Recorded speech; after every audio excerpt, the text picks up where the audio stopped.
देवदह नगरपालिकामा कागजी उर्दी, फिल्डमा भूमाफियाको लुट, सुशासनको मुकुण्डो भयो च्युत। यो जग्गा यहाँको जग्गा जसरी चाहिँ विद्यालयको नाममा दर्ता श्रेष्ठता कायम रहेको भनियो, तर विद्यालयको नाममा अहिलेसम्म दर्ता श्रेष्ठता कायम रहेको कुरा होइन। जब विद्यालय र वन कसैको नाममा श्रेष्ठता नै थिएन भने देवदह नगरपालिकाले के हेरेर के का आधारमा निकाल्यो 35 दिने सूचना। सूचनाको विषयमा त्यति बेलादेखि नै मैले आफूले आपत्ति चाहिँ राख्दै आएको, त्यो सूचनाप्रति मेरो सदा चाहिँ आपत्ति नै छ। सूचना गलत थियो भने 2 वर्षसम्म किन सच्याइएन? नगरपालिकाले सूचना निकाल्ने आफ्नै वडा अध्यक्षले आपत्ति छ भन्दै हिँड्ने के पारा के तरिका हो यो?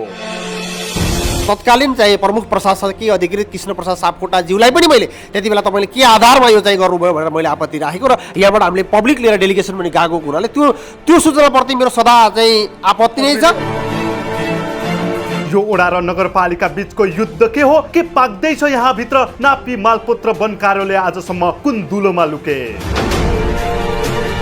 यो विद्यालयले यसरी चाहिँ यहाँको जग्गाहरू बिक्री गरेर चाहिँ त्यसबाट आएको आय स्रोतले चाहिँ विद्यालयको चाहिँ +2 सञ्चालन गर्ने उद्देश्यले त्यति बेला बेचिएछ। +2 सञ्चालन गर्ने नाममा कसको डिजाइनमा नेपाल सरकारको जग्गा स्कुलको भन्दै व्यक्तिको नाममा बेचियो? यति ठुलो आँट कहाँबाट आउँछ? तपाईँले भने जस्तै अब भूमाफिया यहाँ त्यहाँ भन्ने कुराहरू आएको छ, त्यो किसिमले नभएर स्कुलको नाममा हुँदै नभएको जग्गा कागज मिलाएर बेच्नेहरूलाई अब भूमाफिया भन्न नमिल्ने हो कि तिनीहरूलाई भगवानको दर्जा दिनुपर्ने हो? भवानीपुर क्षेत्रको बस्ती र तपाईँको चाहिँ खैरेनी तपाईँको चाहिँ को बस्ती एउटै प्रकृतिको जग्गामा छ मेरो बुझाइमा। किनभने अहिलेसम्म देवदहका धेरै अधिकांश बस्तीहरू जङ्गल क्षेत्रभित्रै छ। जति पनि अव्यवस्थित बसोबासी भनेर हामीले भनेका छौँ, सुकुम्बासी बस्ती भनेका छौँ, ती धेरै नै जङ्गल क्षेत्रभित्र पर्छ। पैसाको लेनदेन गरेर खरिद बिक्री गरेर बसेकाहरू कसरी सुकुम्बासी र अव्यवस्थित हुन्छन्? पैसा हालेर किन्नेहरू सुकुम्बासी हुने कानुन कहाँ छ? बजेट विनियोजन गरेर ल्याएर यहाँ भवन संरचना बनाउने कुरामा पनि विद्यालयको नाममा भोगाधिकार नभएको, दर्ता श्रेष्ठता कायम नभएका कारणले ती बजेटका काम गर्न नसकेर बजेट ल्याप्स भएर गएको पनि यही वर्ष, यही आर्थिक वर्षको पनि हामीले भवन निर्माणको काम गर्न नसकेको। किनभने प्रदेश मन्त्रालयबाट हामीहरूलाई चाहिँ विद्यालयको भोगाधिकार ल्याउनुहोस्, विद्यालयले त्यो जग्गा भन्ने प्रमाण पेश गर्नुहोस् भन्दा प्रमाण पेश गर्न नसकेको आधारमा बजेट कार्यान्वयन गर्न नसकेको अवस्था छ। जग्गा नै नभएको विद्यालयका लागि करोडौंको बजेट स्वीकृत गराउने र फ्रिज गराउने खेलमा कुन कुन नेता र प्राविधिकहरूको मिलेमत थियो? यसको विषयमा मुद्दा पनि परिसकेको छ, अख्तियारमा पनि मुद्दा परिसकेको छ। अख्तियारसम्म पनि म आफै पनि पुगेको छु यसको चाहिँ रिपोर्टिङको लागि। मलाई बोलाउनु भयो, त्यति बेला म पुगेको छु। वडा अध्यक्ष आफै अख्तियारमा पुगेको स्वीकारोक्ति, तर यतिका समयसम्म कसको सेटिङमा मुद्दा किनारा लागेन? जति बेला यहाँ विद्यालय स्थापना भयो त्यति बेलादेखि जुन विद्यालयले भोगचलन गर्दै आयो, बाँकी रहेको जग्गा कोलिया राज्य बुद्ध मावली क्षेत्र विकास समितिले भोगचलन गर्दै आयो। बुद्धको मावली प्राचीन कोलिया राज्यको पुरातात्विक क्षेत्रको 100 मिटर भित्र अवैध संरचना ठडिँदासम्म पुरातत्व विभाग किन मरेतुल्य बन्यो? तत्कालीन समयमा सरकारी जग्गा बेचेर उठाइएको लाखौं रुपैयाँ कुन बैंक खातामा राखियो? त्यसको हिसाब कहाँ छ? त्यो सिधै किर्ते र ठगी धन्दा हो कि होइन? होशियार दोषीको हो? जग्गा बेच्ने हो कि किन्ने हो कि नाटक गर्ने नगरपालिका हो? सबैको होस उडाउने गरी खुल्दैछ महाघोटालाको भित्री खिचडी। रूपन्देहीको देवदह 4 भवानीपुर स्थित 6 बिघा बढी सरकारी वन र विद्यालयको भूमि राजनीतिक संरक्षणमा भूमाफिया र स्थानीय ठालुहरूले कब्जा गरेर धेरै पटक खरिद बिक्री गरिसकेका छन्। यस महाघोटालामा देवदह नगरपालिकाले अवैध संरचना हटाउन 35 दिने उर्दी जारी गरे पनि रहस्यमय मौनता साध्नु र आफ्नै वडा अध्यक्ष दमननाथ रेग्मीले उक्त सूचनालाई नै गलत भन्दै चुनौती दिनुले स्थानीय सरकारभित्रै ठूलो सेटिङ पाकिरहेको पुष्टि गर्छ। विगतमा +2 सञ्चालनको बहानामा नेपाल सरकारको जग्गा निजी सम्पत्ति सरह अवैध रूपमा बेचेर लाखौंको कृत्य धन्दा चलाइयो, जसको लाल पूर्जा नहुँदा विद्यालयका लाखौं करोडौंका शैक्षिक बजेट फ्रिज भएर गए। कानुनत सरकारी जग्गा संरक्षण गर्ने पहिलो दायित्व बोकेका वडा अध्यक्ष आफै माफियाको बचाउ गर्दै अवैध क्रेताहरूको बचाउ गर्ने परपञ्चमा लाग्दा समेत जिल्ला वन, नापी र पुरातत्व विभाग मुखदर्शक बन्नुले बुद्धको मावली प्राचीन कोलिया राज्यको ऐतिहासिक भूमिमाथि संगठित डकैती भएको प्रमाणित गर्छ। हेर्नुहोस् उनी वडा अध्यक्ष दमननाथ रेग्मीसँग गरिएको पूरा कुराकानी जस्ताको जग्गाको तस्तै। दर्शकबिन, यति बेला हामी देवदह नगरपालिकाको 4 नम्बर वडा कार्यालय महामाया भवानी माध्यमिक विद्यालयमा उपस्थित भएका छौँ र हामीले यो अगाडि महामाया विद्यालयको र वनको जग्गा अधिक्रमित भनेर एउटा भिडियो सार्वजनिक पनि गरेका थियौँ र यही वडाको वडा अध्यक्षज्यूले उक्त कार्यक्रममा एउटा कमेन्ट गर्नुभएको थियो। अलि बुझेर रिपोर्टिङ गर्दा राम्रो होला, कुन प्रकृतिको जग्गा हो अनि श्रेष्ठता कसको नाममा छ हेरेर गरौँ है, फेरि झुट साबित भए रिपोर्टिङ गर्नेले सजाय भोग्ने कि नै। हामीलाई जोड्नुभन्दा पहिला सत्य तथ्य किन बुझिएन, अहिलेसम्म यसरी गलत रिपोर्टिङ गरेर भरम छरेर कसलाई देखाउन खोजेको। र सँगसँगै अर्को कमेन्ट पनि गरिराख्नु भएको छ, त्यससँगै गर्नुभएको छ, आउनुहोस् तपाईँ रिपोर्टरहरू नै भ्रममा पर्नुभएछ, म बुझाइदिउँला भनेर कमेन्ट गर्नुभएको थियो। हामी कसरी भ्रममा पऱ्यौँ त्यही कुरा बुझ्नको लागि आज हामी वडा अध्यक्षज्यूसँग आएका छौँ। वडा अध्यक्षज्यू, भनिदिनुहोस् न हामी के कुराको भ्रममा पऱ्यौँ? हस्, धन्यवाद तपाईँहरूलाई। अब त्यसरी मैले गरेको कमेन्टको आधारमा यसरी आएर चाहिँ आफ्नो कुरा राख्ने अवसर दिनुभएकोमा तपाईँहरूको मिडियालाई चाहिँ मैले एकदमै हृदयदेखि नै आभार व्यक्त गर्न चाहन्छु, धन्यवाद दिन चाहन्छु। किनभने हिजो यो रिपोर्टिङ गर्ने समयमा पनि यसरी नै साक्षात्कार गरेर अगाडि बसेरै रिपोर्टिङ गर्न पाएको भए अझै राम्रो पनि हुन्थ्यो। किन भन्दा यो जग्गा, यहाँको जग्गा जसरी चाहिँ विद्यालयको नाममा दर्ता श्रेष्ठता कायम रहेको भनियो, तर विद्यालयको नाममा अहिलेसम्म दर्ता श्रेष्ठता कायम रहेको कुरा होइन। सरलाई म 1 मिनट रोकिहालेँ। यो जुन मिति 2081 साल 4 महिना साउन महिनाको 3 गते जुन देवदह नगर कार्यपालिकाको कार्यालयबाट 35 दिने सूचना जारी गरिएको थियो, यो सूचना गलत हो सर? यस्तो छ, त्यो सूचनाको विषयमा त्यति बेलादेखि नै मैले आफूले आपत्ति चाहिँ राख्दै आएको र तत्कालीन चाहिँ प्रमुख प्रशासकीय अधिकृत कृष्ण प्रसाद सापकोटाज्यूलाई पनि मैले त्यति बेला तपाईँले के आधारमा यो चाहिँ गर्नुभयो भनेर मैले आपत्ति राखेको र यहाँबाट हामीले पब्लिक लिएर डेलिगेसन पनि गएको हुनाले त्यो सूचनाप्रति मेरो सदा चाहिँ आपत्ति नै छ। र त्यो सूचनामा जसरी चाहिँ विद्यालयको नाममा दर्ता श्रेष्ठता कायम रहेको भनिए तापनि अहिलेसम्म यो विद्यालयको नाममा दर्ता श्रेष्ठता कायम हुनु ठिक छ, मैले रोकिहालेँ। दर्ता भए तापनि भनेर जोड दिइहाल्नुभयो, ठ्याक्कै यहाँ चाहिँ खुलाइएकै छ। यहाँ भनिएकै छ 100, तपाईँले त्यो जोड्नुभयो, तर यहाँ 100 जग्गा श्रेष्ठता बमोजिम महामाया भवानी माध्यमिक विद्यालयको नाममा रहेको जग्गामा तपसिलका व्यक्ति भनेर नाम नै सार्वजनिक गरिएको अवस्था छ भनेपछि त्यही कुरा नै मैले सोध्दैछु। तपाईँले ल म गएँ पनि भन्नुभयो, नगरपालिका हामी डेडिकेसन गयौँ पनि भन्नुभयो, गइसकेपछि यो सूचना किन सच्याइएन? यसो छ, तत्कालीन अवस्थामा हामीहरूले सूचना सच्याउनको लागि धेरै ठुलो माग गरेका पनि हौ र त्यसपछि तत्कालीन प्रमुख प्रशासकीय अधिकृत कृष्ण प्रसाद सापकोटा यहाँबाट चाहिँ सरुवा भएर अन्यत्र पनि जानुभयो र यो विषयमा धेरै कुराहरू जान्न हामी नगरपालिका नै गएर चाहिँ बहस गरौँला सूचनाको विषयमा किन यसरी निकालियो। तर सत्यता के हो भन्नुहुन्छ भने यो जग्गा अहिलेसम्म विद्यालयको नाममा दर्ता श्रेष्ठता कायम हुन नसकेको कुरा यथार्थ हो। विद्यालयको नाममा नै छैन दर्ता, विद्यालयको नाममा दर्ता श्रेष्ठता कायम छैन। अहिलेसम्म यो जङ्गल, अहिलेसम्म तपाईँको यो किता 215 नम्बर किता अहिलेसम्म जङ्गल क्षेत्रमा कायम छ र हो विद्यालयले वर्षौँदेखि भोग अधिकार र भोग चलन चाहिँ गर्दै आएको छ। र किन भन्दा मलाई त्यो अर्को कुरा किन पीडा पनि छ भन्नुहुन्छ भन्दा धेरै पटक हामीले प्रदेश सरकारबाट बजेट विनियोजन गरेर ल्याएर यहाँ भवन संरचना बनाउने कुरामा पनि विद्यालयको नाममा भोगाधिकार नभएको, दर्ता श्रेष्ठता कायम नभएका कारणले ती बजेटका काम गर्न नसकेर बजेट ल्याप्स भएर गएको पनि यही वर्ष, यही आर्थिक वर्षको पनि हामीले भवन निर्माणको काम गर्न नसकेको। किन भन्दा प्रदेश मन्त्रालयबाट हामीहरूलाई चाहिँ विद्यालयको भोगाधिकार ल्याउनुहोस्, विद्यालयले त्यो जग्गा भन्ने प्रमाण पेश गर्नुहोस् भन्दा प्रमाण पेश गर्न नसकेको आधारमा बजेट कार्यान्वयन गर्न नसकेको अवस्था छ।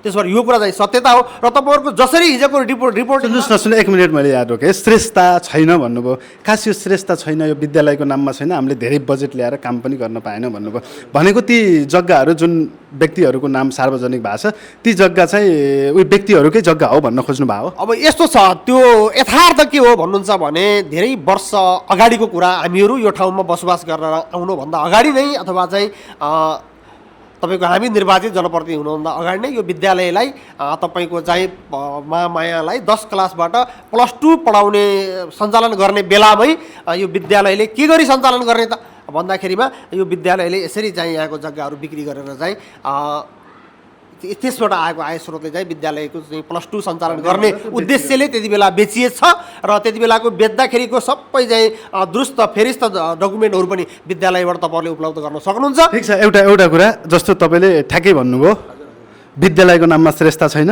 तर विद्यालयबाट बेचियो, कसको जग्गा बेचियो सर? यसो छ, त्यो कुरामा चाहिँ राष्ट्रिय स्तरमै तपाईँको बहस भइरहेको छ। यसको विषयमा मुद्दा पनि परिसकेको छ, अख्तियारमा पनि मुद्दा परिसकेको छ। यसमा चाहिँ धेरै ठुलो चाहिँ विद्यालयले त्यही त विद्यालयमा छैन काम रोकियो भन्न खास तपाईँ त यहाँको वडा जनप्रतिनिधि पनि हो नि भनेपछि कसको जग्गा बेचेछ त विद्यालयले त्यो पनि बुझौँ न हामीले बुझौँ न यथार्थता बुझौँ जस्तै पत्र त झुटो भयो तपाईँको यथार्थता त बुझौँ न हामी यसो छ यथार्थतामा के हो भन्नुहुन्छ भने त्यसरी विद्यालय सञ्चालन गर्न लागि महामाया माविले त्यो तत्कालीन अवस्थामा नेपाल सरकारकै जग्गा चाहिँ व्यक्तिलाई बेचिया कुरा चाहिँ यो कतै लुगाएर पनि लुक्दैन है लुगाएर लुक्दैन यथार्थ त्यही नै हो होइन त्यो गलत थियो भने अब त्यति बेला गलत थियो त्यही कुरालाई गलत साबित गरौँ होइन भने त्यसपछि जति बेला बिक्री भयो जति बेलादेखि यहाँ भोग चलन गरेर बस्नुभयो उहाँहरू त्यति बेलादेखिको चाहिँ जति वर्ष उहाँहरूले भोग चलन गर्नुभयो त्यो आधारमा उहाँले जग्गा भोग चलनको निस्सा प्राप्त गर्नुभएको छ जो बसोबास गर्नुभएको छ बसोबासीहरूले पनि र त्यसपछि बचेको जग्गा विद्यालयले जति भोग चलन गरेको थियो त्यो विद्यालयले भोग चलन गरेको छ त्यसको साथमा एउटा हाम्रो चाहिँ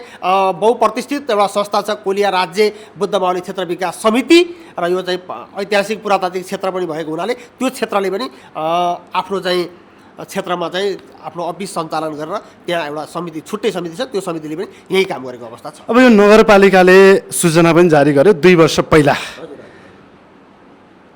सरकारी जग्गा फिर्ता ल्याउँ भनेर 35 दिने सूचना पनि जारी गर्यो खाली गराउँ तपाईँहरू जानुहोस् भनेर आफ्नो तरिकाले 49 जना व्यक्तिहरूको नाम नै किटान गरेर र त्यसमा चाहिँ त्यो सूचनामा भनिएको छ 9 जना विद्यालयको जग्गा 40 जनाको नाम चाहिँ वनको जग्गा भनेर त्यसरी सूचना निकालिया छ अब तपाईँको ठ्याक्कै प्रश्न मैले कुरा बुझ्न सकिनँ यो विद्यालयको जग्गा होइन भन्नुभएको हो कि त्यो जग्गा सरकारकोमा फिर्ता आउनुपर्छ भन्नुभएको हो कि अथवा त्यो जग्गा फिर्ता आउनु पर्दैन भन्ने कुरा हो तपाईँको यसो छ जग्गा आउनु पर्छ र पर्दैन भन्ने कुरा त्यो जग्गा व्यक्तिको भोग चलाउने जग्गा व्यक्तिलाई चाहिँ अब तपाईँको चाहिँ निसा प्राप्त गरिसकेको जग्गा पूर्जा प्राप्तिमा लैजान मिल्छ कि मिल्दैन भन्ने कुरा चाहिँ नेपालको चाहिँ तपाईँको चाहिँ यो अव्यवस्थित बसोबासी तथा चाहिँ सुकुम्बासीलाई पूर्जा वितरण गर्ने चाहिँ कानुन ऐनमा गएर चाहिँ हेर्नुपर्ने हुन्छ मिल्छ मिल्दैन उहाँहरूले हामीहरूले भोग चलन गरेको आधारमा भनेर निसा प्राप्त गर्नुभएको छ निसा प्राप्त गरेको जग्गा पक्कै पनि नापी हुन्छ नापी भइसकेपछि ऐन अनुसार कानुन अनुसार उहाँहरूलाई दिन मिल्छ कि मिल्दैन त्यो भूमि आयोगद्वारा चाहिँ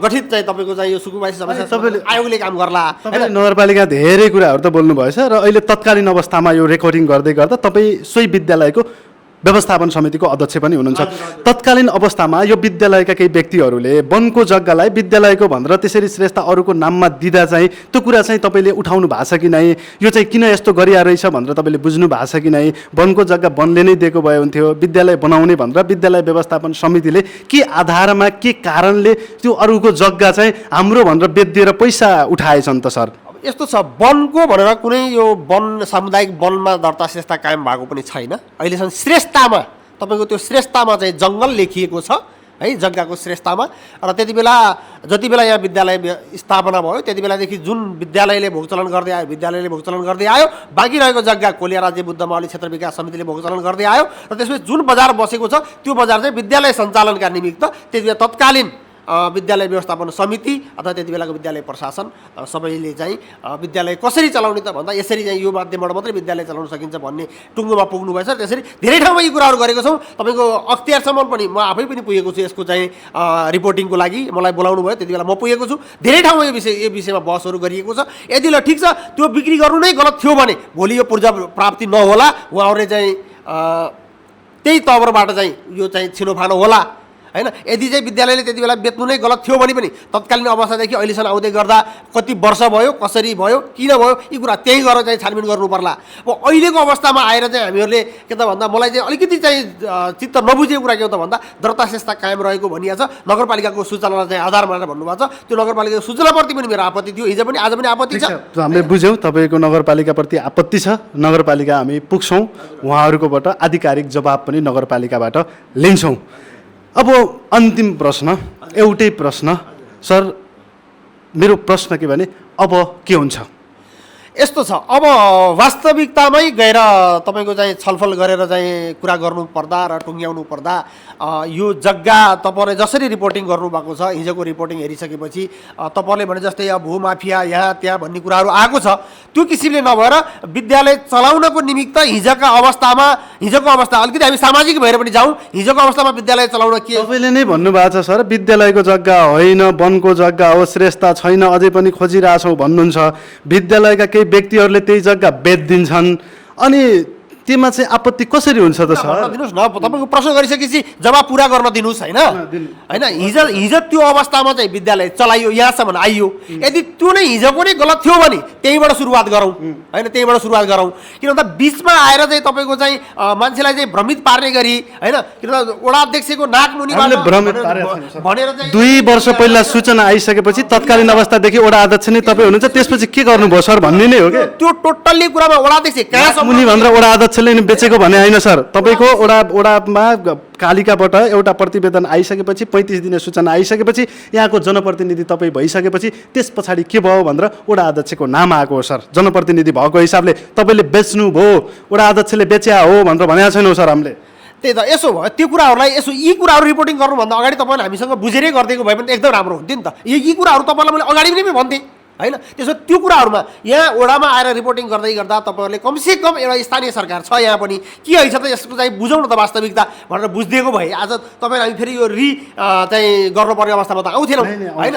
त्यसो भएर यी कुराहरूलाई चाहिँ मध्यनजर गर्दै गर्दा त्यसो भएर यहाँको भवानीपुर क्षेत्रको बस्ती र तपाईँको चाहिँ खैरेनी तपाईँको चाहिँ को बस्ती एउटै प्रकृतिको जग्गामा छ मेरो बुझाइमा।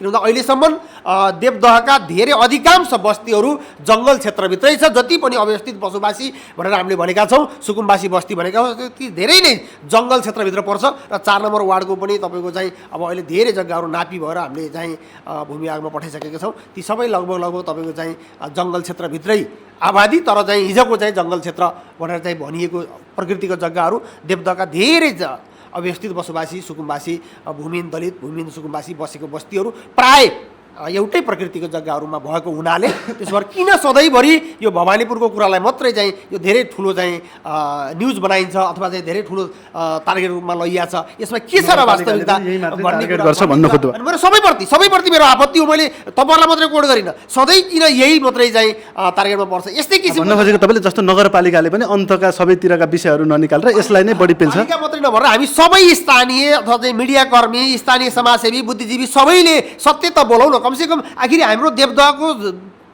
कति पर्सेन्ट हामी चाहिँ भूमिहीन दलित र भूमिहीन सुकुम्बासी अव्यवस्थित बसोबासीहरू छौँ, ती सबै एउटै प्रकृतिको जग्गामा छौँ त।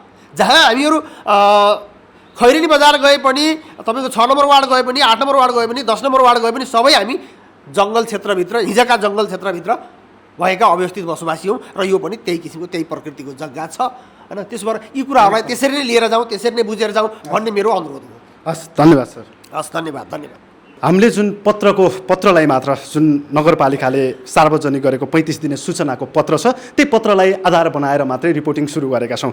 हामी आज वडा अध्यक्षज्यूसँग आएर बोल्दै गर्दा र तत्कालीन अवस्थामा यही विद्यालयको विद्यालयन व्यवस्थापन समितिको अध्यक्ष पनि हुनुहुन्छ, उहाँसँग बुझ्दै गर्दा झनै हामीले जति सोचेका थियौँ हाम्रो कल्पनाभन्दा बाहिरका झनै सनसनीपूर्ण विषयहरू उहाँले खुलाउनु भएको छ।